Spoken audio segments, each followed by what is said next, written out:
With a loud pop, the demon burst into nothingness surrounded by flames.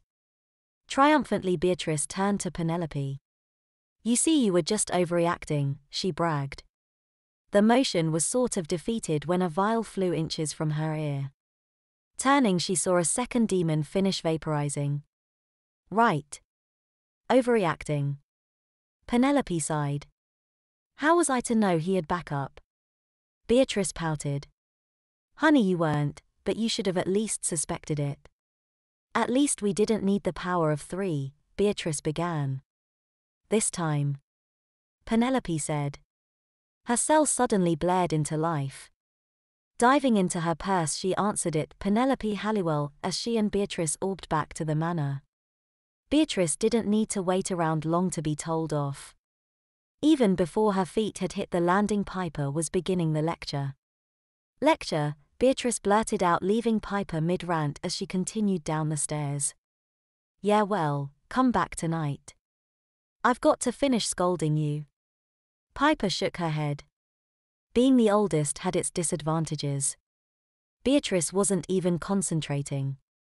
To be honest, her mind kept wandering back to the recent events. During the last couple of months, every time she had got into any trouble, the sisters had needed to use the power of 3 to save her, stop the demon, or a combination of both. She sighed. Deep down, she wished that this power could have been hers and hers alone. But then she was also glad that the sisters were her safety net. Looking down at her absent-minded scribbling on the paper, she had inadvertently written down a question.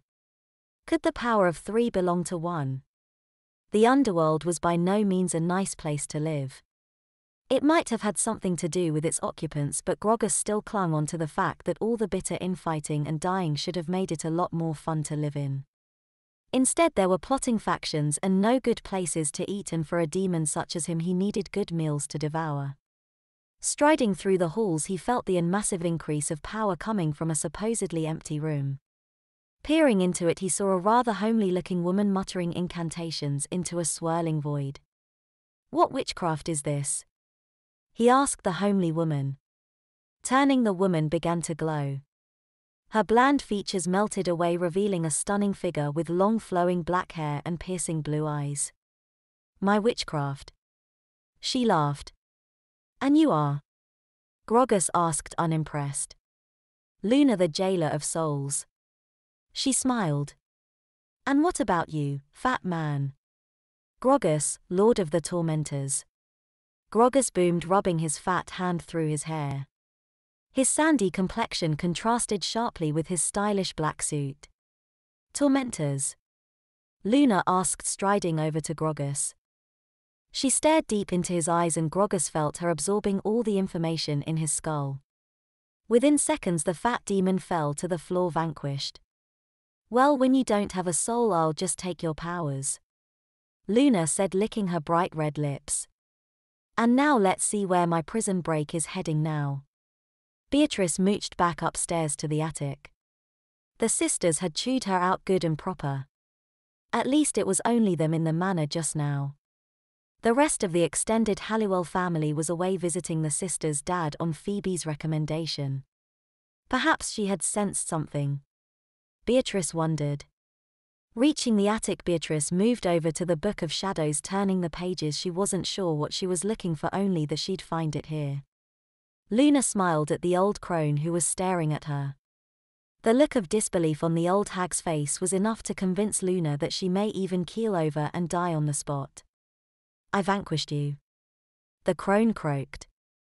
"Not well enough, apparently," Luna boasted. Reaching out, her hand shot out from within the mirror, dragging the old crone closer. Their faces close enough to be touching, the old crone tried one last incantation, but even as she opened her mouth, she found herself burning on the inside. Falling backwards, she tried to release the imprisoned demon's hands from hers, but as she fell backwards, she pulled the demon from the mirror and into the real world. As a final insult, Luna stepped over the fallen crone. "Nice soul.